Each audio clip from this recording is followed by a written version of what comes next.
Et bonjour, petite fougère de YouTube, on se retrouve pour un nouvel épisode, une nouvelle VOD de lecture. On est toujours sur En toute puissance de V6 et on est sur l'écoute des émotions d'autrui. On est reparti. On a déjà entreaperçu l'importance de l'écoute avec le schéma d'interaction. Ne serait-ce que se faire écho de l'émotion transmise par empathie renforce la relation parce que l'autre, notamment, se sent reconnu, son émotion est validée, se sent compris. Globalement, les liens de confiance se renforcent. Je peux tout lui dire, il a confiance en moi pour me confier cette histoire, cette émotion. Celui qui écoutait peut abandonner ses défenses en exprimant l'authenticité de son émotion et ne pas craindre d'être jugé, critiqué, rejeté lorsqu'il sent la bonne écoute. L'échange d'émotions ouvre également la porte à des possibilités. Extérioriser des signaux, que sont les émotions, peut permettre d'ouvrir la porte aux possibilités, y compris lorsque celui-ci qui écoute ne donne pas de conseils ou d'idées. Une bonne écoute nourrit les besoins fondamentaux en premier lieu d'autonomie. Être une bonne oreille s'apprend là aussi et peut aller à contresens de ce qu'on pourrait imaginer. Par exemple, ces stratégies d'écoute ne sont pas forcément pertinentes dans certains cas. Ça, c'est important de le dire aussi, effectivement. Quand vous partagez vos émotions ou quand quelqu'un vous partage ses émotions, il n'y a absolument pas nécessité à venir donner des conseils, à venir donner un retour dessus. Parfois, la seule chose pertinente à faire et la seule chose qui est en fait attendue, c'est d'écouter et de juste montrer à l'autre qu'on entend, on voit, on comprend, mais ne strictement pas venir apporter, on va dire, une solution toute faite. Pour plusieurs raisons, parce que déjà, la solution qu'on pourrait apporter ne serait pas forcément adaptée. La personne en face ne pense pas, ne vit pas comme nous, n'a pas les mêmes émotions que nous. Et même si on comprend son émotion, ça ne veut pas dire que nous, dans le même cas, on réagit de la même manière que elle, si on avait la même émotion. Donc de fait, apporter une solution, on va dire toute faite, apporter un conseil, peut être totalement inadapté, parce que tout simplement, la personne en face, c'est pas la coupe d'action qu'elle ferait, c'est pas la coupe d'action qu'elle voudrait. Donc de fait, ça devient absolument non pertinent à ce moment-là, parce que non, en fait, c'est pas adapté. Au-delà de ça, venir apporter une solution toute prête, venir apporter un conseil, ça peut tout simplement être venir faire une attaque sur son autonomie. La personne, à un moment donné, si elle vient vous exprimer son émotion, elle vient vous exprimer son émotion. Elle vient pas vous demander forcément conseil. Si elle vous a pas dit textuellement, factuellement, qu'est-ce que tu ferais toi à ma place, ne dites rien en fait, parce que si vous venez lui imposer, si vous venez lui donner un conseil, vous venez en fait casser son autonomie, vous venez l'empêcher en fait de pouvoir réfléchir, penser, développer une courbe d'action qui lui conviendrait. Et ça peut être extrêmement violent. Et en troisième point, venir apporter un conseil, venir apporter une solution toute faite, ça peut être vu comme un jugement. Ça peut être vu comme un jugement, par exemple, de tu es incapable de penser par toi-même. Donc non seulement on attaque l'autonomie, non seulement en plus c'est potentiellement pas une solution adaptée, mais en plus de ça, ça vient rapporter à la personne en face un jugement en mode bah, t'es même pas capable de penser par toi-même, t'es même pas capable de trouver une courbe d'action par toi-même. Heureusement que je suis là. Il y a un côté un peu paternaliste, jugement, qui peut être extrêmement violent, extrêmement violent pour la personne en face. Et ça, c'est totalement inadapté. Il faut attendre que la personne vous dise factuellement qu'est-ce que tu ferais. Est-ce que je peux te demander conseil? Est-ce que tu peux me dire, toi, dans cette situation, qu'est-ce que tu ferais, qu'est-ce qui te semblerait adapté ou ce genre de choses. Si la personne ne vous a pas demandé ça, si la personne juste vous dit bon bah voilà je vais pas bien ou quoi, juste vous dites d'accord. Est-ce que je peux faire quelque chose? Éventuellement, vous pouvez lui proposer, est-ce que je peux faire quelque chose? Vous avez à montrer un soutien, à montrer que vous l'écoutez, à montrer qu'elle n'est pas toute seule, qu'elle peut exprimer son sentiment. Parce que parfois, c'est juste ça qu'elle a besoin. Parfois, et même souvent, la personne a juste besoin que son émotion soit entendue. Et juste de voir que on comprend l'émotion, qu'en face, on a vu, on a entendu, on a accepté son émotion. Et ça permet à ce moment-là de pouvoir justement passer à une prochaine étape qui est de maintenant que voilà, mon émotion n'est pas juste le fruit de mon imagination dans ma tête, maintenant que je l'ai exprimée, que je l'ai placée, qu'elle est là, qu'est-ce que je peux faire? Et là, à ce moment-là, elle va pouvoir commencer à pouvoir mettre en place des cheminements de pensée pour avoir une action ou autre. Mais du coup, nous, en face, si on vient apporter une solution, on casse tout ça. Et c'est extrêmement dommage. C'est extrêmement dommage. Donc, de fois où on a voulu me solutionner un truc et que en fait, bah, c'était juste violent. Bah oui, complètement. Complètement. Donc, du coup, les moments où c'est pas forcément pertinent. Dire à l'autre ce qu'il doit faire. Lorsque l'autre confie son émotion, on peut avoir tendance à lui donner des solutions. Tu dois faire ceci. Si j'étais toi, je ferais ça. ce qui est d'ailleurs utile si l'on est dans une situation d'urgence. Mais cela sape également l'autorité, cela sape également l'autonomie, pardon, de celui qui est écouté, puisque implicitement, c'est transmettre le message qu'il est incapable de décider de quoi faire de manière pertinente, qu'on sait mieux que lui. Ah bah vous voyez, c'est exactement ce que je disais. Celui qui exprime son émotion ne cherche pas forcément à ce qu'on lui donne une solution ou une guidance, mais peut-être qu'il veut tout simplement partager l'émotion, informer l'autre en qui il a confiance. Chercher un écho empathique. À noter que les tu dois ou il faut peuvent mettre en introjection ou mettre en réactance. Donc c'est globalement contre-productif si on veut que la personne adopte la solution proposée. Par contre, si la personne demande explicitement ce qu'elle doit faire, on peut alors l'aider à exprimer les solutions par elle-même. Juger, c'est-à-dire dire à l'autre ce qui est vrai, ce qui est faux, ce qui est bon, ce qui est mauvais, etc. On peut avoir tendance, durant l'écoute, à moraliser l'autre, à juger son comportement, son émotion. On peut aussi juger les personnes dont il parle, les classer en gentils, en méchants, condamnant l'un, idolâtrant l'autre. Parfois, on fait cela pour remonter le moral de l'autre, pour aider à souligner les injustices vécues, recoder les attributions causales de façon à ce qu'il aille mieux, et plus globalement, ranger le monde d'une façon qui apparaisse moins confuse, perturbatrice. Cependant, les jugements peuvent fermer l'expression de celui qui écoute, le fermer sur lui-même, éveiller ses défenses, fermer son authenticité, voire le faire regretter d'avoir eu la confiance de partager ses émotions. Cela fait un peu le même effet que la demande de suppression des émotions. Si l'on juge une personne parce qu'elle est triste, par exemple, il n'y a vraiment pas de quoi pleurer, il y a beaucoup plus triste que ça dans la vie, on dit en quelque sorte que ses ressentis sont invalides, sont déplacés, sont dysfonctionnels, sont illégitimes, ce qui, évidemment, ne l'aidera pas du tout à résoudre les problèmes. Juger les protagonistes de son histoire dépend de la façon dont on le fait, de la situation exposée. Mais s'il y a un jugement permanent, agressif, simplificateur, cela éveille les défenses, parce que l'écouter va en déduire inconsciemment que si l'on juge aussi sévèrement les gens, peut-être qu'on le juge tout autant dans son dos, et que notre compréhension n'est qu'un jeu de dupes. Autrement dit, cela ne crée pas un environnement sécurisant. Là encore, si la personne demande explicitement un avis de type jugement, tu penses que c'est mal d'avoir fait ça, on peut le lui exprimer, mais attention de ne pas se mettre au service d'une régulation introjectée. Dire à l'autre quelles sont les causes du problème et interpréter. On peut avoir tendance à traduire l'histoire écoutée selon notre grille d'interprétation et l'entremêler de jugements. Son comportement t'a mis en colère parce que tu n'as rien compris à ce qui s'était passé. Il faisait cela pour X et Y, pas contre toi. Parfois cette interprétation est correcte, car elle est une position distante de l'histoire, mais parfois elle est totalement erronée parce qu'il nous manque d'énormément d'informations sur la situation. De plus, tout le monde a tendance à filtrer les éléments selon sa vision du monde, son expérience, son vécu, sa personnalité, etc. Ce qui peut rendre faillibles les interprétations.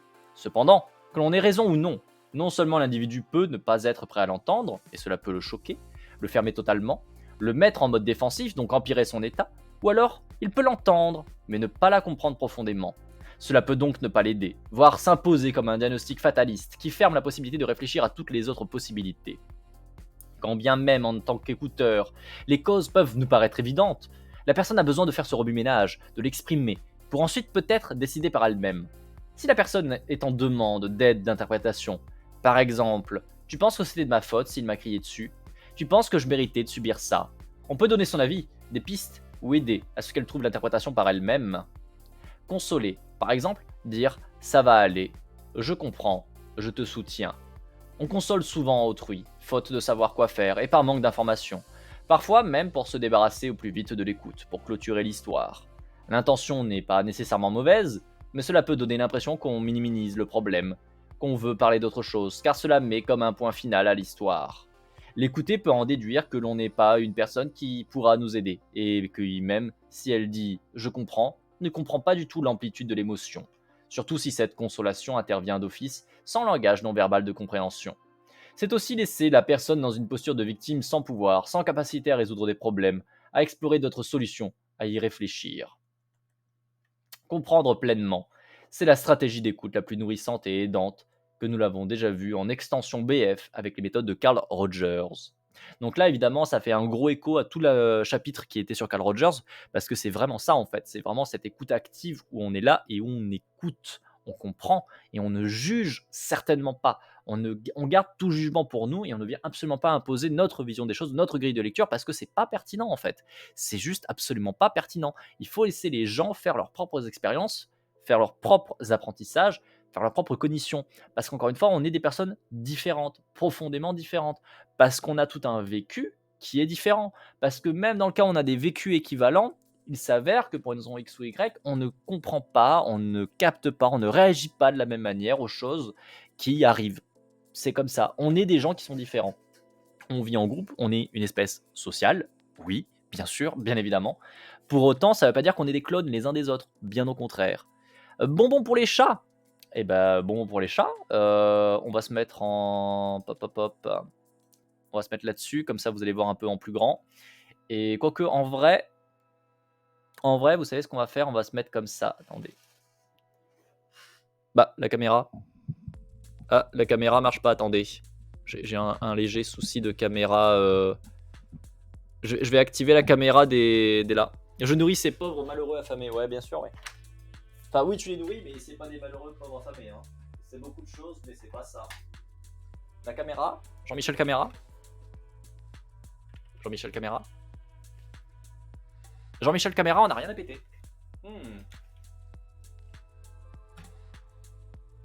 Jean-Michel Caméra, fais un effort, s'il te plaît. Non, Jean-Michel Caméra a décidé que Osef.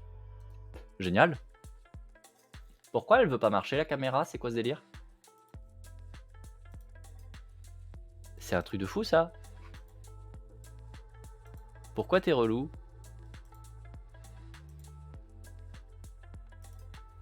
Ah si, ça y est. Ça y est, Jean-Michel Caméra marche. Jean-Michel Caméra marche. Ok, bon.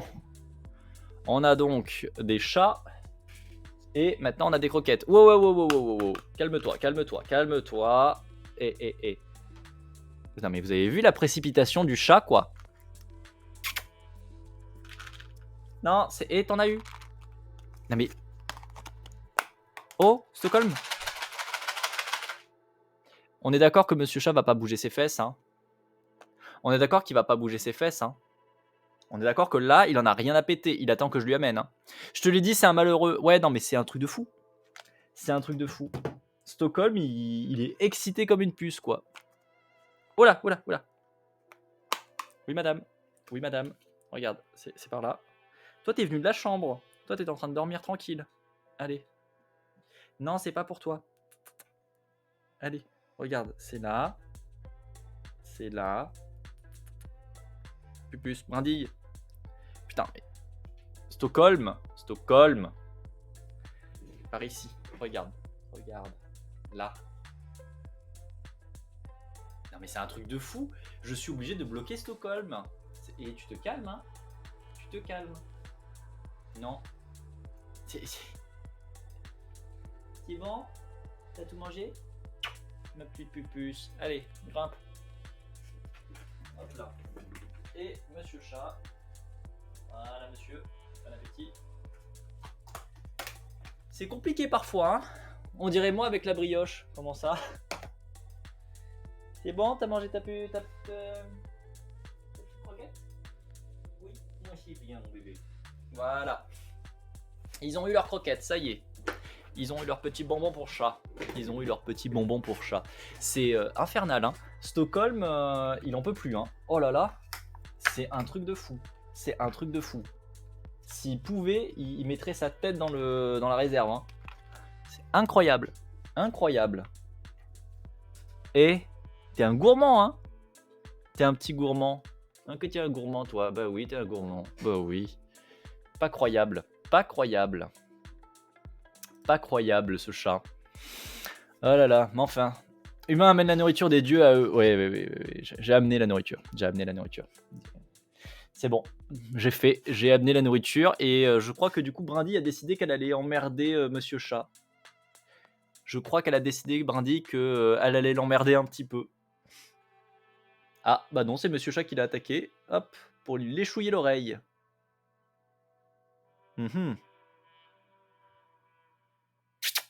Tu fais quoi, là? Pupus? Brindille? Tu fais quoi? Ces chats, des fois, je les comprends pas. En fait, elle s'est posée sur ordinateur, et là, je crois qu'elle veut jouer avec le petit bac qui est devant elle, qui contient des bijoux. Je crois. T'es en train de faire quoi, gros cucu? Toi, là, choupeste? Choupeste. Allez, viens là. Viens là. Viens me voir. Tu viens me voir? Viens me voir. Allez. Elle n'a rien à péter, hein. Elle est devant moi et elle fait non, je m'en fous. Je ne viendrai pas. Allez. Allez. Viens là. Viens là. Hop là. Voilà. J'ai attrapé une choupeste. J'ai attrapé une choupeste. Regardez comme elle est belle. Regardez comme elle est belle.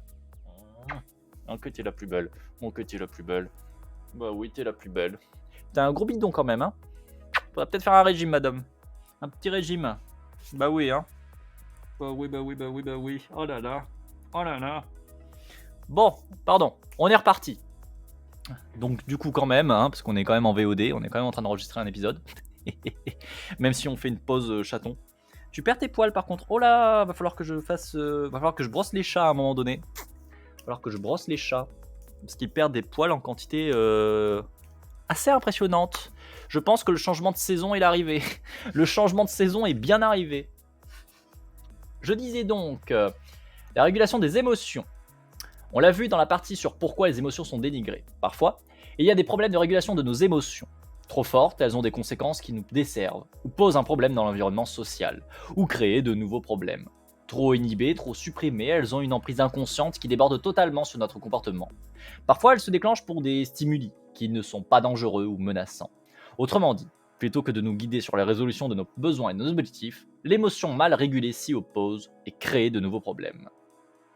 La régulation de l'émotion consiste donc à agir 1. Sur son type, par exemple, en tentant de passer de la tristesse à la colère, ce qu'on fait souvent, plus ou moins inconsciemment, pour agir sur les causes de la tristesse. 2. Sur son intensité, diminuer la joie, la perspective d'excellentes vacances pour se concentrer sur son travail. 3. Sur sa durée, par exemple en se dépêchant de jeter un aliment moisi qui nous dégoûte afin de ressentir le moins possible le dégoût. 4. En modifiant des caractéristiques de son émotion, par exemple en essayant de ne pas rire dans une situation sociale où ce serait malvenu. On peut ainsi réguler l'émotion a priori, c'est-à-dire en anticipant les situations où elle pourrait advenir. Cela correspond aux efforts menés afin de désamorcer l'émotion avant qu'elle ne se manifeste. Moss, Bungie, Gross en 2007. Ce ne sont pas forcément des régulations parfaites. Réguler n'est ni forcément vertueux, ni pleinement efficace ou rationnel. Une bonne régulation dépend d'une bonne adaptation à la situation et de notre rapport à celle-ci, nos valeurs, nos objectifs, nos attentes, etc. vis-à-vis d'elle. Les différentes régulations sont résumées dans les listes suivantes. Hop là, je suis descendu trop. Les régulations a priori. Sélectionner ou rejeter la situation en fonction des émotions qu'on imagine y vivre. Description exemple. Savoir qu'on se sait stresser dans un supermarché à l'heure de pointe et choisir d'y aller plutôt à une horaire où il y a moins de monde. Conséquences constructives ou destructives possibles. Ne pas vivre l'émotion négative, prendre soin de soi. Cela peut devenir une conduite d'évitement qui a un impact négatif sur notre vie. Certains n'arrivent pas à sectionner les situations, parce qu'ils n'arrivent pas à identifier leurs émotions. On peut surestimer le coût émotionnel d'une situation, alors qu'en réalité, on ne vivra pas si mal la situation. On peut confondre notre état actuel avec celui futur de la situation, et donc sélectionner en fonction d'un état qui ne correspond pas à les situations. On peut se tromper sur les émotions qui adviendront, en se référant au passé, alors qu'on a changé, et que cela ne provoquera pas les mêmes émotions. Instaurer des règles de décision pour canaliser les comportements irrationnels. Description exemple. Exemple, faire des courses rationnelles selon des normes de nutrition, mais pas selon nos goûts.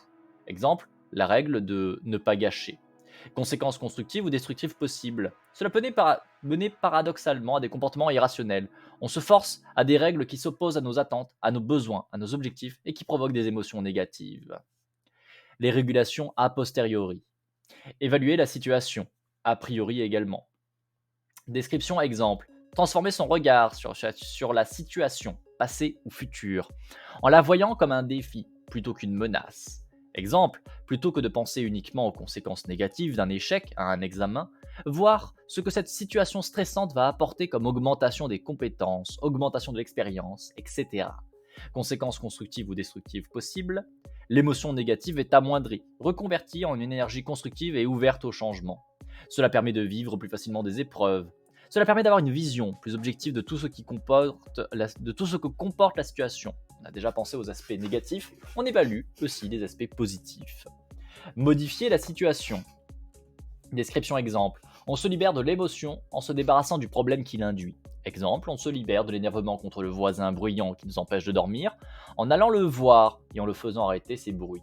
Conséquences constructives ou destructrices possibles. La situation est résolue. En cherchant à modifier la situation, parce qu'elle est émotionnellement insupportable pour nous ou autrui, on peut développer des compétences de plus en plus fines. Par exemple, la personnalité altruiste, la désobéissance altruiste, à résoudre des problèmes. Modifier une situation qui nous gêne, c'est possiblement la modifier positivement pour autrui. Par exemple, si le voisin arrête de faire du bruit grâce à notre intervention, les autres voisins qui n'osaient pas intervenir seront sans doute soulagés aussi. Le problème, c'est que ce n'est pas toujours possible de modifier la situation négative, les maladies graves, les accidents, les catastrophes naturelles, etc. Réorientation de l'attention. Description, exemple. Il s'agit de faire autre chose, de penser à autre chose pour enlever le focus qu'impose l'émotion. Par exemple, si on est anxieux à la veille d'un examen, on peut être focus sur des révisions qui ne sont pourtant plus d'aucune utilité, et donc vivre l'apprentissage de façon douloureuse, ce qui renforce l'anxiété. Alors que si on réoriente son attention en regardant un divertissement, on pourra peut-être être plus apaisé, dormir mieux ensuite, etc. La stratégie de réorientation peut demander en premier lieu un effort pour déplacer son attention, mais ensuite, elle permet de se restaurer. Tout dépend de la façon dont on se divertit de l'état émotionnel. Si par exemple dans une dispute, on réoriente son attention en partant, dans le but d'éviter de penser ou de vivre la situation, dans une forme de déni, ce sera destructeur, puisqu'on ne règle pas le problème, on rejette même son existence. Si on se réoriente en partant pour retrouver son calme, ses forces, d'autres façons d'y penser, et ensuite revenir pour discuter plus calmement, alors la stratégie est constructive. Réévaluation de la situation, description et exemple. Il s'agit de changer la perception que nous avons de la situation. Par exemple, si nous sommes vendeurs et qu'un client est agressif à notre égard, on pourrait se dire avec colère que c'est un con, avec tristesse qu'on est incompétent à l'échange paisible, etc. Mais ces perceptions sont tronquées et forcément en partie fausses, parce qu'on n'a aucune information sur le client et ce qu'il a vécu avant, sa personnalité, ses habitudes, etc. La cause de son agressivité est en partie inconnue. La réévaluation va être de se dire que peut-être il a vécu auparavant un moment difficile qui le fait réagir comme cela, que peut-être le contexte bruyant a stressé tout le monde, que peut-être ce mot qu'on a prononcé avait un sens différent pour lui, etc. Attention, ce n'est pas un déni des événements et de leur impact émotionnel sur nous, mais davantage de chercher à comprendre tous les éléments de la situation. Conséquences constructives ou destructives possibles, comprendre la situation en réévaluant tous ces aspects, sans pourtant juger implacablement, permettra de prévenir des problèmes, voire de tester des changements ou de modifier des éléments de la situation. Examen de ses croyances. Description exemple. Un narcissique peut se croire être supérieur aux autres et donc exploser de colère s'il est traité comme les autres. Genre Macron, genre les riches en général, genre la droite en général. Est-ce que ça vous parle? Pardon. Comme devoir faire la file d'attente comme les autres, il peut s'insurger de ne pas avoir le droit de passer devant tout le monde. La déconstruction de cette croyance de supériorité lui permettrait d'éviter cette colère et d'avoir moins de contrariété au quotidien. Attention, malheureusement, il y a peu de chances qu'un individu examine ses croyances et les réajuste si l'environnement social proximal et distal continue de les entretenir et les légitimer. Dans le cas du narcissique, c'est par exemple un entourage qui va lui dire qu'effectivement il est supérieur à la majorité des gens et mérite un traitement de faveur et de plus de privilèges. Conséquences constructives ou destructives possibles, attention, on peut développer des croyances pour justifier des actes que l'on a faits.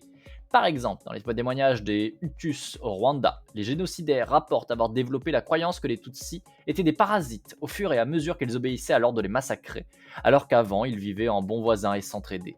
Observer comment on se met à développer une croyance permet de voir aussi un aspect plus objectif de la situation.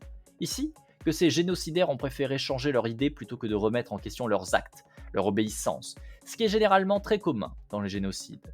Comprendre que les croyances causent des émotions, pour le meilleur comme pour le pire, des comportements permettant de choisir de les suivre ou de ne pas les suivre, de les adapter ou de les changer.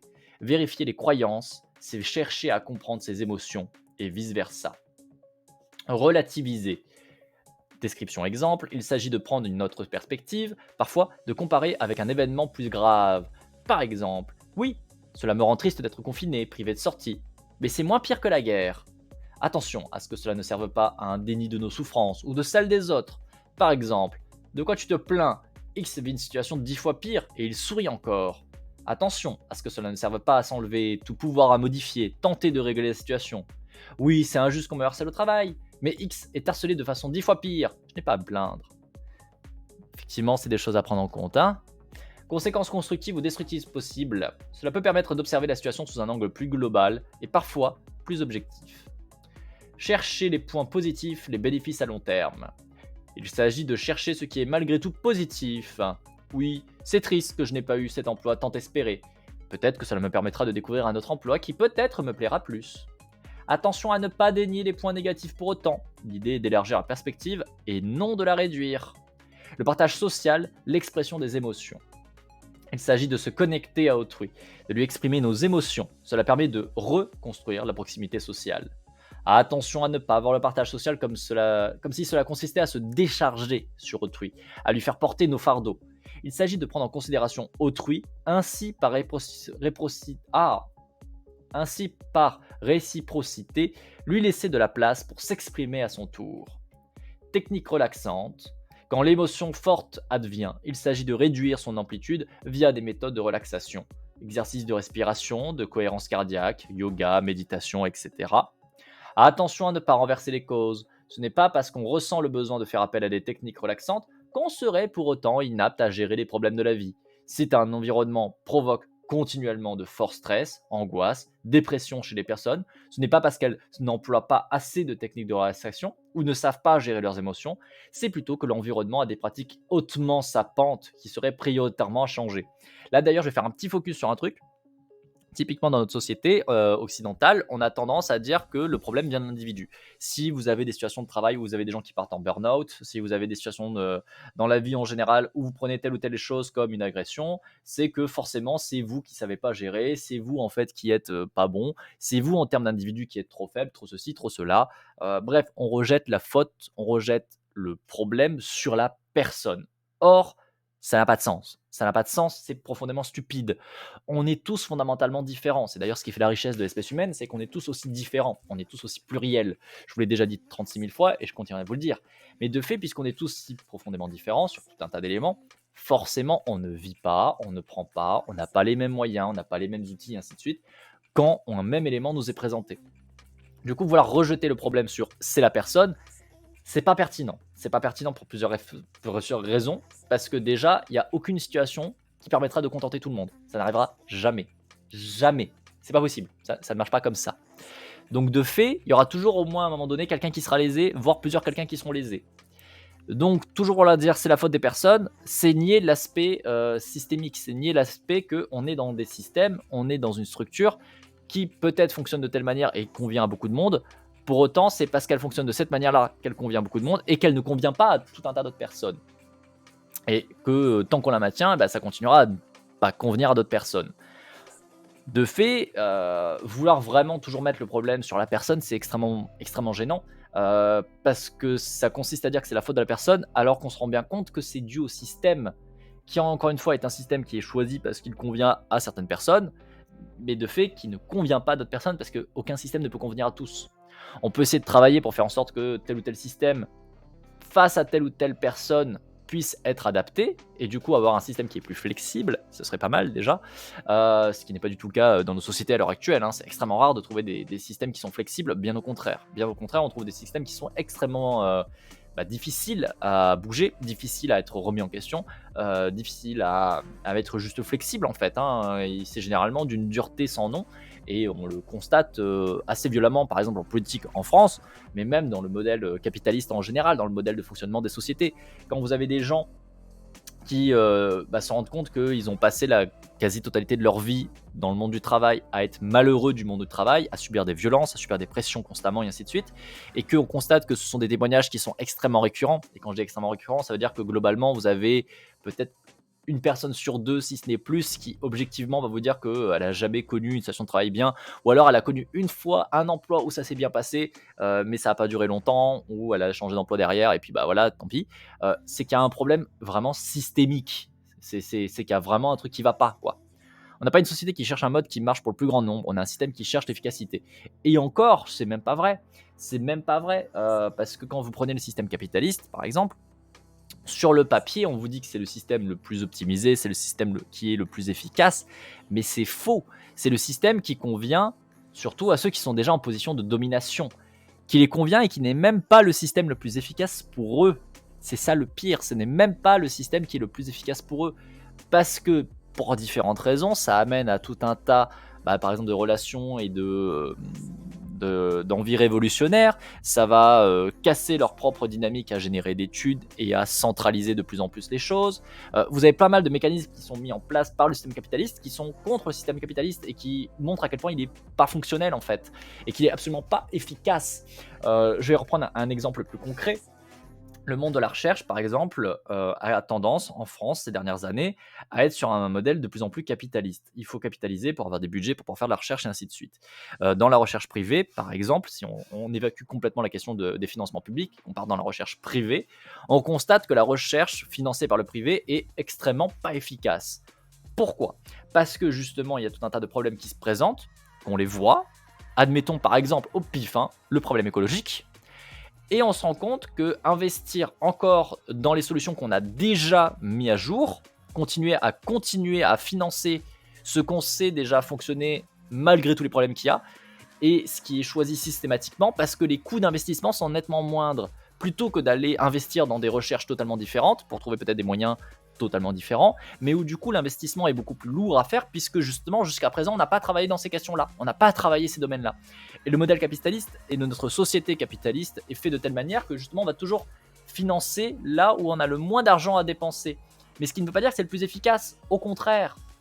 Un autre exemple encore, dans le fonctionnement du monde du travail actuel, en France et globalement dans le monde occidental, vous avez une manière de faire le travail qui est très sur justement, soi-disant, l'efficacité, sur les résultats. Et je dis bien sur les résultats, ce qui n'est pas la même chose que l'efficacité d'ailleurs au passage, puisque les effets de langage, c'est de dire que les résultats sont la preuve de l'efficacité, ce qui n'a rien à voir et qui est profondément stupide. Vous pouvez être la personne la plus efficace du monde, et parfois vous n'aurez pas de résultats parce que pour différentes raisons, vous n'aurez pas de résultats, et qu'ils ne dépendent pas de vous, ils ne dépendent pas de votre efficacité. Voire même, le fait qu'il n'y ait pas de résultats montre qu'en fait vous êtes particulièrement efficace parce que n'importe quelle personne qui n'aurait pas été efficace dans votre position, en fait aurait entraîné non pas une stagnation, mais carrément une régression, une perte d'argent ou ainsi de suite. Mais bon, bref. Toujours est-il que l'idée, c'est que du coup, on se retrouve dans des situations où en entreprise, on met tellement en avant justement les résultats et cette soi-disant efficacité par les résultats, que finalement les gens se retrouvent à être contre, à être les uns en opposition aux autres et commencent à adopter dans les entreprises assez régulièrement des comportements d'incivilité, des comportements de sabotage d'autrui, du sabotage du travail d'autrui, parce qu'il est plus simple et plus rapide de détruire le travail fait par votre voisin que d'améliorer vos résultats qui parfois juste ne dépendent pas en fait de vous. Et c'est ce qui vous permet d'être mieux vu, mieux classé et d'être considéré comme plus efficace. Donc c'est vraiment là où on voit qu'il y a vraiment un gros problème d'efficacité parce que c'est présenté comme étant efficace, mais ça ne marche pas. Je disais efficace en opposition à efficient. Oui, et encore, et encore. En fait, le problème, c'est qu'il y a des gros abus de langage dans notre société. C'est ça qui me pose énormément de problème à plein de niveaux. C'est que dans notre société, dans notre politique, dans notre vision capitaliste des choses, on a des effets de langage, on a des abus de langage qui sont extrêmement problématiques. On essaye de dire par exemple que la méritocratie existe alors que tout prouve que non. Dans notre système actuel, tout prouve que non, la méritocratie n'existe pas dans notre système et ne peut pas fonctionner dans notre système. Ça ne marche pas. Mais on va avoir l'abus de langage de toujours dire que si, c'est méritocratique et d'avoir cette croyance en fait. Et l'efficacité, en fait, c'est la même chose. On vient nous mettre en avant l'efficacité en l'associant en fait à les résultats, alors que c'est un abus de langage et que ce n'est pas censé être la même chose et que ce n'est factuellement pas la même chose. Mais on vient en fait mélanger les termes, on vient faire des parallèles entre des termes qui n'ont pas lieu d'avoir en fait. Et c'est ça le problème qu'il y a. Et c'est pour ça que je pense aussi que une des choses qui est très importante dans le mouvement militant, on va dire dans les mouvements militants en général, dans notamment le travail que je fais, c'est de replacer à plat les définitions des choses, de dire bon, écoutez, c'est bien, c'est sympa, mais factuellement, ça signifie ça. On remet à plat et on reprend contrôle un peu sur les termes qui sont notamment utilisés par la droite, par la droite en général, par les libéraux plus généralement. C'est important de pouvoir reprendre contrôle de nos termes. Parce que vous avez efficace, vous avez efficient, qui effectivement sont pas forcément les mêmes choses, mais c'est déjà beaucoup plus proche que efficace et résultat. Or, dans notre société, on assimile efficacité et résultat. Vous voyez ce que je veux dire ou pas? Je sais pas si je suis suffisamment clair. Bref, voilà, je voulais faire une petite aparté, je me remets sur le texte. Acceptation. Accepter n'est pas se résigner, ni adhérer à ce qui s'est passé. C'est une conscience de la situation et de ses limites, comme ses potentiels espaces de possibilités. Par exemple, prendre conscience que l'orientation scolaire que l'on a apprise est une erreur, que cela peut nous avoir fait et fait encore souffrir, mais que maintenant on sait mieux ce qu'on veut et qu'on saisira l'opportunité pour changer de voie, qu'on pourra se servir de cet apprentissage pour servir d'autres buts, plus raccords à nous. Attention, il faut veiller à éviter la résignation et l'impuissance. Conséquence, on peut céder à l'acceptation en cherchant la possibilité future ou présente de modification de la situation. Rumination, il s'agit de ressasser sans cesse le problème. Conséquence, c'est un problème parce qu'on reste passif dans ce tourbillon de pensée qui peut être centré sur des questions infertiles, que ce soit son ego ou le blâme sur autrui. Les ruminations peuvent apparaître parce qu'on a un bénéfice secondaire au maintien du problème, mais qu'on ne se l'avoue pas. L'idée est d'avoir conscience de ce bénéfice et de décider pleinement. On peut sortir de la rumination en décidant d'action, en agissant, en décidant. Le déni. Il s'agit de nier qu'il y a un problème, de tenter de supprimer l'émotion, donc de supprimer son message sur la situation, les objectifs et les croyances auxquelles elles sont liées. Conséquence, c'est très problématique parce que c'est empêcher totalement l'émergence de solutions au problème et donc le maintenir, voire l'augmenter à cause du refus de l'observer. Si le problème est lié à une manipulateur et qu'on se refuse de voir la souffrance qu'on a en sa présence, alors le manipulateur ou quelqu'un de tyrannique a toute la latitude pour augmenter son emprise.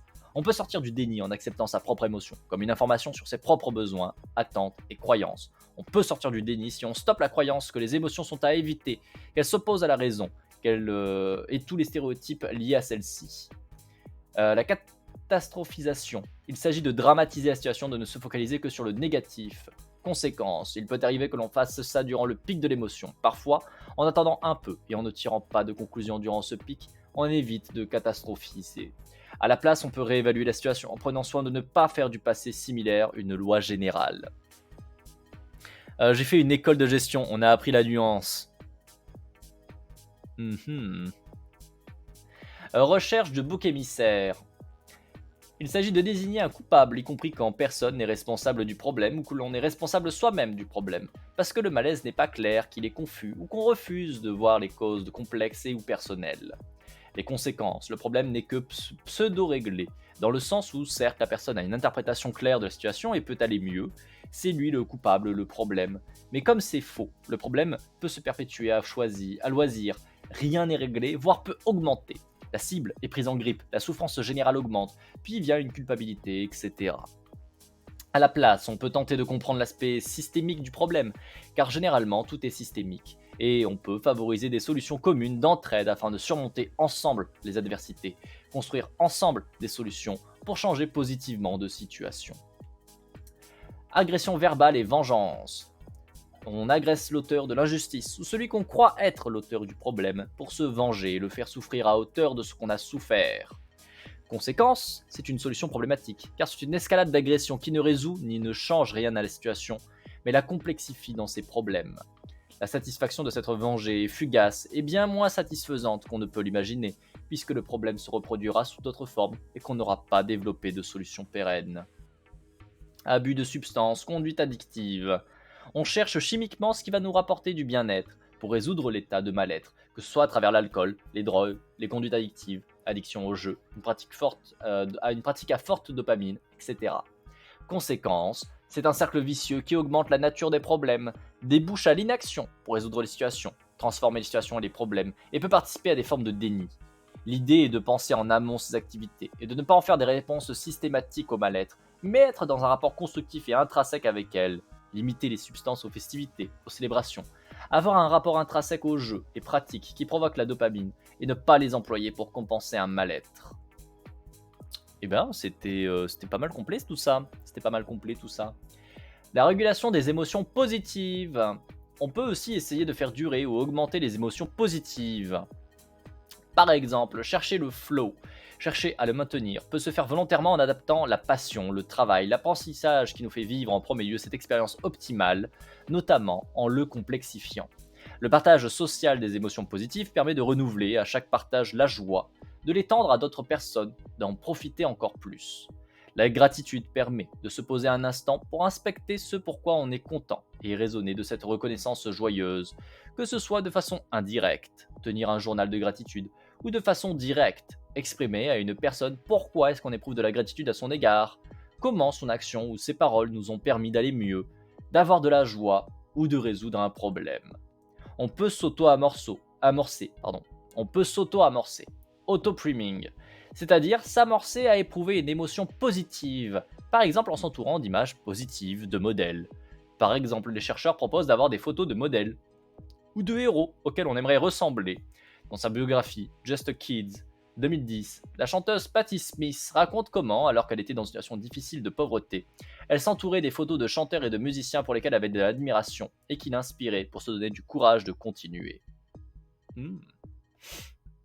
L'utilisation des émotions.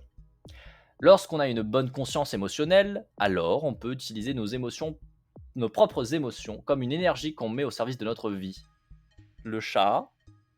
J'ai le chat qui essaie de s'incruster là. Oui. T'en as pas marre? Tu sais que je suis pas ton lit, hein. Je suis pas là pour toi, je suis pas un arbre à chat. Il est mignon, hein, mais, mais il est tout le temps sur moi. Il est tout le temps sur moi. Mon petit cœur. Je disais donc, lorsqu'on a une bonne conscience émotionnelle, alors on peut utiliser nos propres émotions comme une énergie qu'on met au service de notre vie. Lorsque l'on comprend tout aussi bien les émotions des autres, leurs effets et leurs conséquences, on peut aussi les utiliser.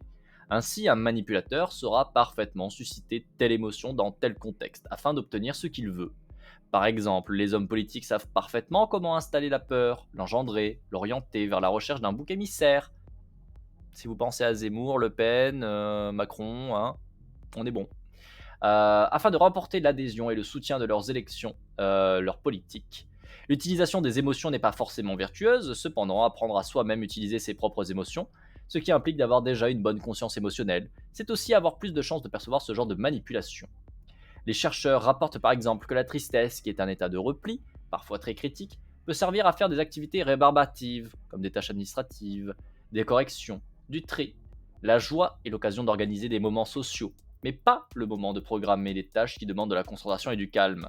La colère permet de passer à l'action, etc. L'utilisation des émotions d'autrui est à mon sens une manipulation, puisqu'on exploite un état de focus attentionnel particulier pour faire quelque chose ou pour faire passer un message, ou orienter vers quelque chose la personne. Autrement dit, cela s'oppose à l'autodétermination de celui qui est utilisé, parce que cela est fait sournoisement, exploitant la zone de non-conscience temporaire de l'autre. Par exemple, profiter de la colère d'une personne pour le pousser à faire une action qu'on lui soufflerait, c'est sournoisement exploiter son champ de perception réduit et le débordement d'énergie qui empêche de voir toutes les possibilités. Ainsi, elle peut être amenée à faire quelque chose qu'elle regretterait une fois l'émotion passée. Cependant, pour éviter d'être manipulateur, il ne s'agit pas là de ne pas tenir compte de l'émotion d'autrui, mais davantage de ne pas en profiter pour influer la personne, la priver de son autonomie. C'est effectivement assez important comme élément. Il y a vraiment énormément de choses très importantes qui sont dites, hein. C'est vraiment, encore une fois, super intéressant en toute puissance. C'est vraiment, vraiment cool. C'est vraiment, vraiment cool. La connaissance, est-ce que ça va nous servir à étendre l'autodétermination? La connaissance et le développement des compétences socio-émotionnelles permettent d'augmenter la capacité d'un environnement social à nourrir le besoin de proximité sociale, régler les conflits, surmonter les difficultés, éviter les menaces aux besoins de proximité sociale, développer des relations sociales plus positives. Cependant, cela peut aussi servir dans des stratégies manipulatoires pseudo-libres. Mais le meilleur moyen de contrer des manœuvres manipulatoires, notamment dans l'utilisation de l'émotion ou lors de régulation négative avec des croyances, est encore que la personne ait une bonne conscience émotionnelle et sache se réguler positivement, utiliser ses propres émotions. En tout cas, cette notion n'interfère pas avec la théorie de l'autodétermination. Elle la complète, car une personne autodéterminée a de bonnes compétences socio-émotionnelles. Cette notion est très utile pour comprendre comment la proximité sociale peut être complètement auto-ravagée. Par exemple, les incels, où certains avouent avoir des problèmes de compétences socio-émotionnelles, et sera très utile dans nos confrontations et la recherche de solutions à leur apporter. Là, ce qui est bien, c'est qu'elle refait le lien avec le fait que on n'est pas de base autodéterminé. On peut le devenir, on peut apprendre à être autodéterminé, et ça passe par énormément de choses. Et c'est effectivement très intéressant de voir qu'on peut faire le parallèle, par exemple, avec les incels qu'on avait vu assez récemment, il y a peut-être 2 semaines, hein, je crois, quelque chose comme ça, où bah, justement, il y a des personnes qui étaient incels, qui de leur propre aveu se sont rendus compte de tout le déficit, bah, notamment socio-émotionnel, et ont pu peu à peu reprendre possession en fait plus d'une autodétermination et s'éloigner de ces mouvements-là. Et c'est ça qui est vachement intéressant, c'est de voir que bah, c'est possible en fait. Il n'y a pas de fatalité. Vous pouvez être dans un groupe et vous pouvez être dans une situation, un contexte qui est extrêmement négatif et qui va vous pousser à énormément de choses extrêmement mauvaises, vraiment. Pour autant, vous n'êtes pas forcé d'y rester. Vous pouvez avoir les moyens justement de vous en éloigner, vous pouvez avoir les moyens de passer outre et d'évoluer et de vous autodéterminer plus. Et ça c'est quand même super positif et c'est super bien en fait à voir et à entendre. C'est vraiment cool, c'est vraiment très très très cool. On voit dans les obstacles que les défauts dans les compétences socio-émotionnelles sont cause de souffrance pour celui qui les porte, voire à long terme cause des souffrances chez leur cible. Si l'on met en balance les problèmes et cette notion, on voit que les croyances de ce que devrait être un homme commencent à ravager les garçons dès l'école primaire, parfois, puis à rebond, font des victimes chez les femmes, alors déshumanisées, traitées comme des objets, violées, battues, maltraitées. Pour le dire autrement, l'idée de la masculinité est associée à un interdit de développer des compétences socio-émotionnelles, à un interdit de développer l'art de nouer des relations profondes et nourrissantes, ce qui revient à amputer les hommes de capacités et de possibilités pour ceux qui y adhèrent ou y sont introjectés. On voit que les profils qui y sont les plus opposés ont tous eu dans leur vie un exemple concret où mener ses croyances. Le garçon dont la copine et la mère ont été violés. Le garçon dont le père battait sa mère. Le père qui avait un père totalement absent, etc. Et ils ont pris conscience qu'ils ne voulaient absolument pas devenir ce genre d'homme violent ou sans cœur. De même, pour les incels repentis, il aura fallu voir, partir à la rencontre d'autres environnements sociaux pour prendre conscience de la toxicité des croyances incels. Mais qu'en est-il de ceux qui n'ont rien pour prendre les consciences de ces croyances qui mènent à s'auto-amputer? Eh ben oui, hein, ah bah oui. Apprendre les compétences socio-émotionnelles pourrait être une confrontation positive indirecte à des croyances sapantes, surtout si l'apprentissage intervient assez tôt. En apprenant à se relier universellement à l'autre, quel que soit le type de relation, en donnant des pistes très concrètes de notions sur les émotions là aussi très concrètes, on montre une autre voie, parce que ces compétences ne sont alors dites ni féminines ni masculines, juste humaines, et liées à notre commune nature d'animal social. Les ateliers transformatifs sont également nécessaires pour réparer les dégâts déjà engendrés par ces croyances. Étonnamment, on remarque aussi qu'il n'y a aucun problème chez les enfants de maternelle qui se lient les uns les autres sans préjugés ni inhibition liés à des croyances. Même chez un cas comme l'incel Elliot Rogers, avec de forts symptômes pathologiques, tout allait bien à l'âge maternel et au début primaire. Il semblerait que pour certains de ces profils, la motivation intrinsèque à se lier à autrui, le début d'apprentissage des compétences socio-émotionnelles, ait commencé à être adopté jeune, mais que cet apprentissage a été cassé par un ordonnancement social, une culture particulière. Autrement dit, peut-être que l'environnement social maternel, qui semble bien fonctionner pour cette quête de bonnes relations sociales, pourrait être un exemple à suivre pour reconstruire l'école primaire et le collège, etc. Sans doute qu'il fonctionne bien parce que généralement, le lien social est permis, mis à l'honneur, il y a plus de liberté, moins de pression, plus d'amusement commun. En tout cas, des exemples tels qu'on l'a vu avec les Montessori augmentés ou encore Quest to Learn pourraient aider car ils intègrent une éducation aux émotions, aux relations non hiérarchisantes. Ils sont de plus des modèles d'horizontalité, ce qui est une opposition indirecte à des modèles hiérarchiques faits de croyances qu'il y aurait des gens supérieurs et d'autres inférieurs. Et ça c'est tellement intéressant, vous voyez. Justement, de montrer que à la maternelle, où on n'a pas de cours, on n'a pas justement cette culture de faire du résultat, de noter, de mettre en opposition, et bien justement, ces problèmes-là n'apparaissent pas. Ces problèmes-là n'apparaissent pas. Il y a justement des échanges vrais, profonds, émotifs qui se font entre les différentes personnes qui sont en maternelle. Et c'est après que ça commence à partir en cacahuète, à partir du moment où on commence à avoir par exemple des contrôles, où on commence à avoir des notations, où on commence à te dire il faut que tu aies cette compétence, prends cette compétence, si tu l'as pas, tu as raté, et ainsi de suite. C'est à partir de ce moment-là où on commence vraiment, en plus de ça, à venir dire bon, attends, maintenant t'es plus un bébé, donc t'as plus le droit d'être copain avec une fille, t'as plus le droit d'être copain avec un garçon.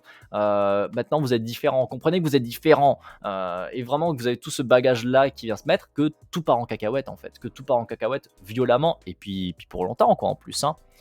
J'ai vu hier un docu brut sur le lycée autogéré de Paris. Alors je l'ai vu passer, mais je me méfie beaucoup de brut. Alors j'ai pas regardé. Mais j'ai vu passer. Le problème de brut en fait, c'est que souvent c'est du contenu qui est sans prise de réflexion, sans prise de recul, voire qui est complètement très néolibéral en fait. Ils ont une tendance à complètement nier de manière récurrente dans les reportages qu'ils font les aspects sociologiques, et c'est vraiment nul. Ils ont un accès qui est, ouais, un contenu très brut, ouais, mais oui, c'est belle phrase, belle touche d'humour, mais en vrai, oui, c'est même pas brut parce que, c'est surtout qui nie un côté, en fait, qui et c'est pas brut que de nier un côté. Et bonjour Vilsain, bienvenue à toi. Tu es désormais une petite fougère, qui s'agite, dans la forêt, et ça c'est beau, ça c'est beau. Bienvenue à toi, j'espère que tu passeras un bon moment avec nous. Le lycée où ils font bosser les enfants sous prétexte d'autogestion.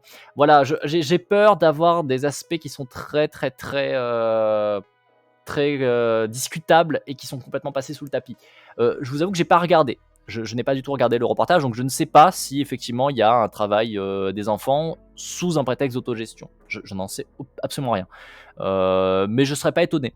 Parce que très régulièrement, bah, le dernier reportage que j'ai vu de Brut, par exemple, il mettait en avant, ah, regardez ces familles qui arrivent à passer outre la consommation, qui sont avec un habitat qui est entièrement autonome, qui fonctionne très bien en vase clos. Ils n'achètent pas d'électricité, ils n'achètent pas d'eau, patati patata. N'importe qui peut le faire, c'est le texte qui est sous-entendu, c'est n'importe qui peut le faire.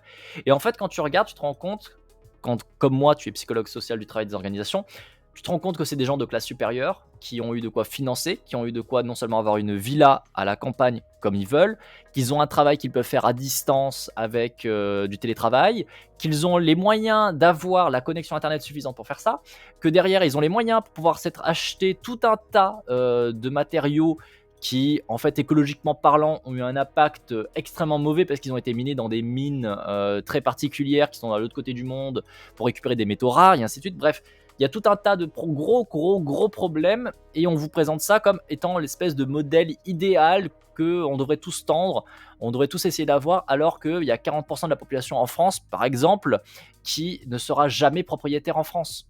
Il y a 40% de la population en France qui ne sera jamais propriétaire. Donc déjà, avoir sa propre maison à la campagne, c'est peut-être un problème. Ça va peut-être être un petit peu gênant. Tous les gens qui sont éventuellement propriétaires, mais qui vivent dans des barres d'immeubles, comment est-ce qu'ils font aussi? Et en fait, vous avez pas mal de situations là comme ça qui sont complètement passées à côté, à la trappe, et qui vous présentent ça comme étant facilement accessible, facilement possible, et au final, qui reportent un peu le problème en mode ça dépend de vous, l'individu, ça dépend de toi derrière ton écran, toi tu es capable de le faire, alors qu'en fait c'est faux. Alors que foncièrement c'est faux. Et je trouve que du coup c'est très problématique.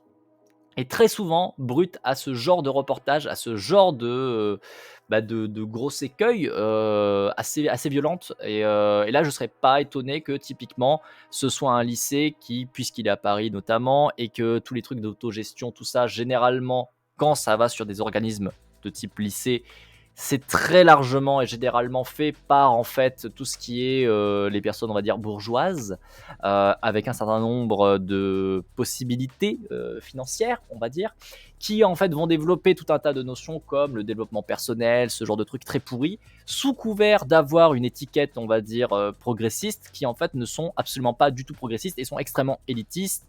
Et en fait, il y a généralement tout un tas de problèmes très discutables sous tout le vernis. Et Brut passe totalement au-dessus de ça, en fait, en général. De ce que j'ai vu, en tout cas, jusqu'à présent, ça passe systématiquement au-dessus de ça. Et c'est pour ça que ça me dérange. C'est pour ça que ça me dérange et c'est pour ça que je regarde quasiment jamais Brut. Au début, quand ça avait commencé à être un peu connu et que du coup j'étais tombé dessus, j'avais regardé 2-3 fois. Mais le problème, c'est que quasiment systématiquement, j'ai cet arrière-goût mauvais en bouche. Et du coup, bah maintenant, je le fais plus du tout. Je regarde plus du tout parce que si c'est pour juste voir un truc et où je vais péter un câble parce que putain, il y a une grosse écueil là devant vous et vous le voyez même pas et ça me rend fou, bah je trouve ça triste. Comme le docu Arte sur les gens qui partent à la campagne en louant leur appart en ville. Ouais, oui, typiquement. Oui, oui. Donc voilà, pour moi c'est discutable. C'est les reportages de Brut, ils sont très souvent très, bah, un peu ce que tu dis, hein, lisses et apolitiques. Et vous savez que ici on est sur une chaîne de gauche, donc concrètement, si ça se dit apolitique, généralement c'est de droite. Au mieux, c'est centriste. Et centriste, ça consiste à ne pas changer l'état du système actuel, parce que les changements font peur. Et que bah, du coup, globalement, c'est reconduire le système actuel qui est extrêmement dysfonctionnel et qui avantage beaucoup de gens, et généralement qui avantage notamment les gens qui sont au centre. Donc, ouais, non, très discutable. Très discutable. Très trop discutable, pour être précis. Donc j'avoue que ouais, non, j'ai pas regardé et je compte pas spécialement le regarder. D'ailleurs, on avait Quest to Learn qui était vachement intéressant à étudier. On avait regardé un petit peu en live où est-ce que c'en était maintenant et on s'est rendu compte que justement, avec tout ce qui est confinement notamment, l'école Quest to Learn a tourné un petit peu justement élitiste bourgeois nul. C'est un peu renfermé sur elle-même et quitte un peu le vernis justement de l'apprentissage systémique, de l'apprentissage, heu, on va dire accessible tel qu'il était fait et en fait devient, plus une école pour petits bourgeois en fait et c'est dommage et c'est extrêmement dommage. Mais c'est pas étonnant. Encore une fois, on est dans un monde, on est dans une société qui est capitaliste et qui fonctionne avec la vision capitaliste sur tout, tout le temps. On est mis en opposition constamment. On est mis en opposition et on nous pousse à capitaliser, y compris sur nos compétences, y compris sur tout ça. Donc forcément, dès que vous avez des choses un peu différentes et qui marchent parce que justement elles sont différentes, ça attire des intérêts. Ça attire des intérêts qui commencent à, au fur et à mesure, saper les points intéressants parce qu'ils sont différents pour les faire coller au fur et à mesure au reste d'idéologie largement répandue qui est la nôtre. Donc c'est quand même triste, mais bon, c'est comme ça. Je continue. Est-ce que cela répond à notre quête? Oui, et on pourrait résumer cela à l'écoute et à l'expression des émotions. Mais ces deux points ne sont possibles que si celui qui écoute ou s'exprime identifie bien ses émotions en premier. On ne peut pas comprendre l'autre si l'on ne se connaît pas. Tout élément, croyance qui dénigre l'émotion et son inspection attentive est donc un obstacle à cette quête. L'erreur serait de croire qu'il faut apprendre aux personnes de l'environnement à réguler leurs compétences, ou encore croire qu'on doit les réguler à leur place. Cela reviendrait à saper à la fois leurs compétences et leur environnement social. L'acteur peut donc se consacrer à développer son écoute et son expression s'il veut aider l'autre à se réguler. Ah bah on arrive à la fin du coup, parfait. Le capitalisme doit marchandifier. Ouais, vous avez l'idée. Marchandiser, marchandifier les choses peut-être. Ça doit être quelque chose comme ça. Extension, la compassion. Avec la SDT, nous avons vu à quel point il était vital pour les personnes d'avoir des relations sociales constructives. Puis nous avons vu dans les obstacles à quel point les bases relationnelles le permettant pouvaient être auto-censurées, brisées par des idéologies, par des croyances, par des introjections. Puis nous sommes entrés dans les détails des compétences socio-émotionnelles à la base de la construction de ces relations sociales. Cependant, comme on l'a déjà entreaperçu dans l'exemple constructif de la personnalité altruiste, ou la désobéissance altruiste, la relation positive peut avoir un niveau distal plus puissant, d'ordre politique, notamment dans le fait que l'altruisme s'oppose aux environnements autoritaires ou pseudo-libres et entrave leur processus destructeur. La volonté d'entretenir des relations constructives, ouvertes, devient une force de construction d'environnements sains, construit d'autres environnements qui concurrencent les forces de destruction. Ainsi, l'enjeu va bien au-delà de simplement des interactions sympathiques apportant du bien-être, mais peut-être à la base d'un développement collectif profitable. Cependant, c'est un niveau de motivation qui est engagé dans l'altruisme, qui non seulement inclut le savoir-faire et être à la base des relations positives autonomisantes de la SDT, les compétences socio-émotionnelles, mais qui est en plus propulsé par une énergie puissante, faite de courage, faite d'altruisme. On va essayer d'en savoir plus avec la notion de compassion. Comment est-ce qu'elle fonctionne? Comment est-ce qu'elle œuvre? Comment y accéder? Qu'est-ce que la compassion? La compassion peut désigner soit une émotion subtile, soit une attitude et ou une disposition qui a été cultivée par la personne qui en fait preuve. Ce n'est pas inné, ce n'est pas rigide. Cette disposition peut devenir plus grande ou plus basse selon les expériences de la personne, soit entendue comme une motivation. La définition la plus courante rassemble ces trois aspects. La compassion consiste en la préoccupation pour la souffrance ou les besoins non satisfaits d'un autre, couplé au désir d'alléger cette souffrance. Cela signifie ouvrir sa conscience à la douleur des autres, sans l'éviter ni s'en détacher, en laissant émerger des sentiments de bonté envers les autres et un désir d'améliorer leurs conditions. Il y a donc une reconnaissance de la souffrance de l'autre avec ses émotions, de ses causes situationnelles comme individuelles, un engagement moteur à faire quelque chose pour l'aider. D'autres définitions couplent toujours à la fois reconnaissance et engagement d'aide. Gilbert et Mascaro définissent par exemple la compassion comme une sensibilité à la souffrance en soi et chez les autres, avec un engagement à essayer de l'atténuer et de la prévenir. La compassion, une émotion. En tant qu'émotion, La compassion est à la fois exprimée par une tristesse, une émotion négative avec un élan positif de sociabilité, d'aide vis-à-vis de la personne pour laquelle on éprouve de la compassion. Cet élan est une action qui mobilise le corps. Elle est déclenchée par la perception de la souffrance chez autrui. Cependant, la souffrance perçue chez autrui ne mène pas forcément à la compassion. Il peut y avoir indifférence. La souffrance n'est pas remarquée.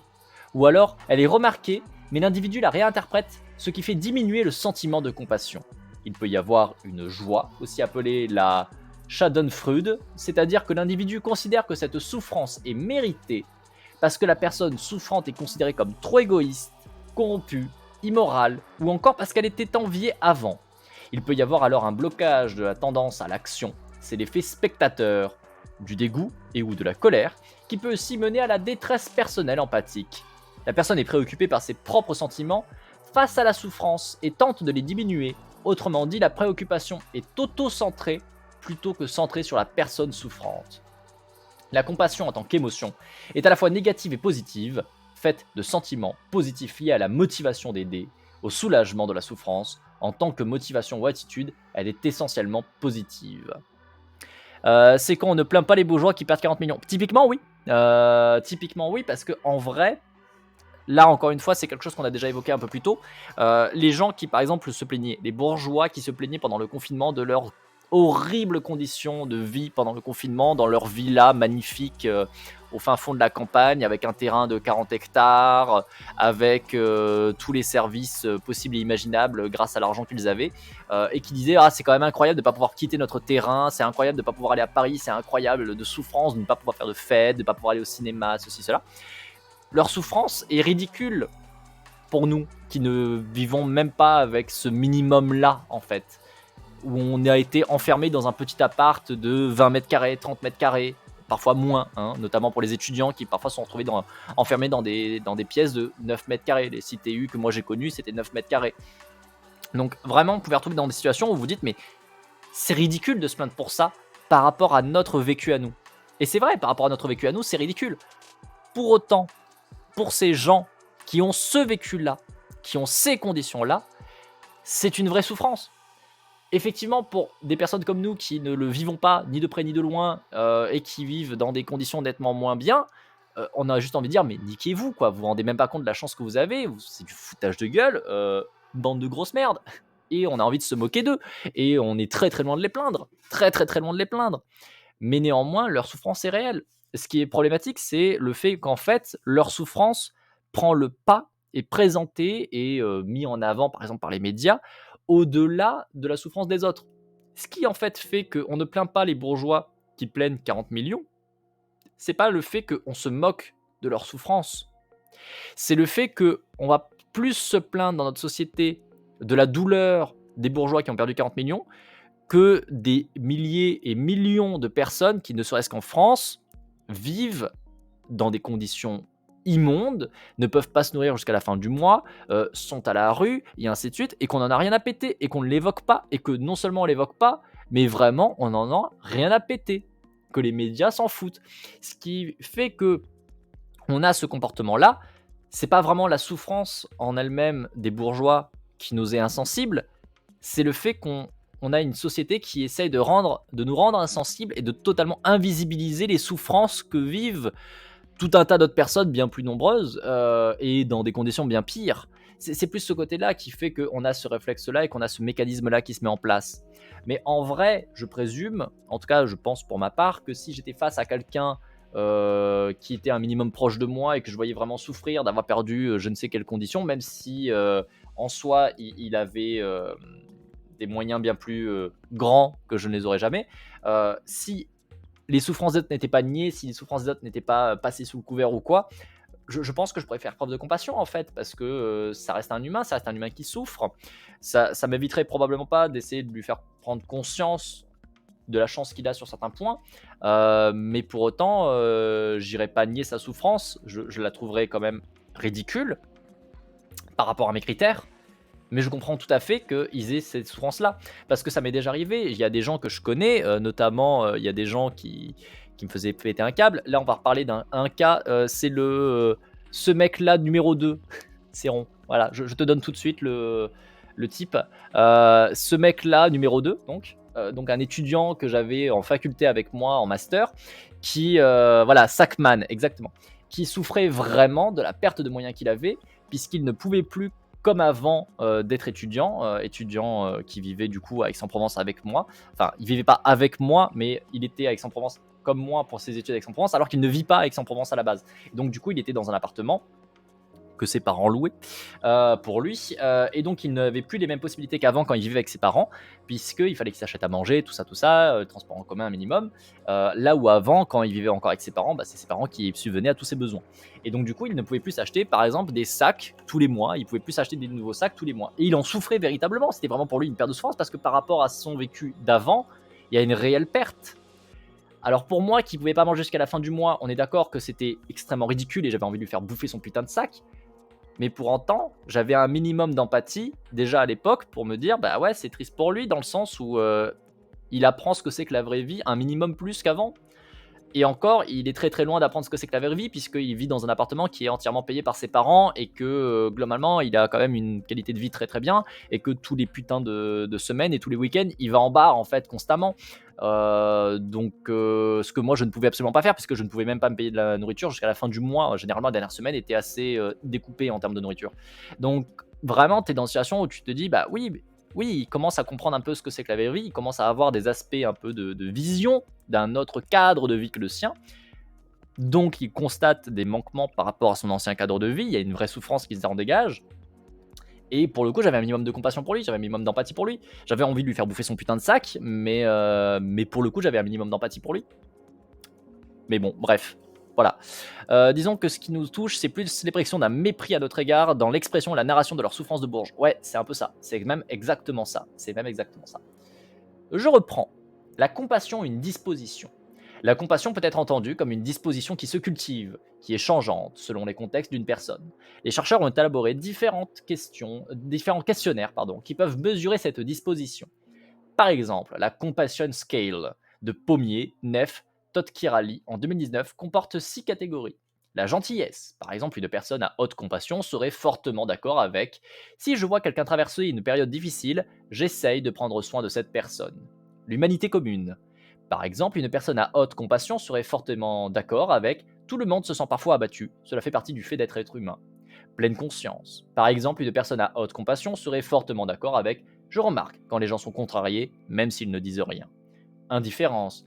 Par exemple, une personne à haute compassion ne serait pas d'accord avec parfois, quand les gens parlent de leurs problèmes, j'ai l'impression que je m'en fiche. Désengagement. Par exemple, une personne à haute compassion ne serait pas d'accord avec quand les gens pleurent devant moi, je ne ressens souvent rien du tout. La compassion est une motivation altruiste. Et enfin, la compassion est une motivation altruiste que Tanya Singer définit comme la motivation altruiste d'intervenir en faveur de celui qui souffre ou est dans le besoin. Elle applique un sentiment chaleureux et sincère de sollicitude, mais n'exige pas nécessairement de sentir la souffrance. C'est la compassion en tant que motivation qui est stimulée par les programmes visant la compassion que l'on abordera plus tard, qu'ils soient liés ou non à la méditation, et vise l'augmentation de la disposition à la compassion en général, plutôt que simplement l'émotion de compassion. Et en vrai, je pense qu'on va s'arrêter là pour la VOD. Ouais, ça fait déjà 1 heure. Et bonjour Barat. Ça y est, tu lis le dernier Marlène Schiappa? Non. Non. Non. Certainement pas. On va s'arrêter là, petite fougère de YouTube. J'espère que tu as apprécié cette VOD de la lecture. Et on se dit à très bientôt pour la suite. Ciao, ciao, ciao.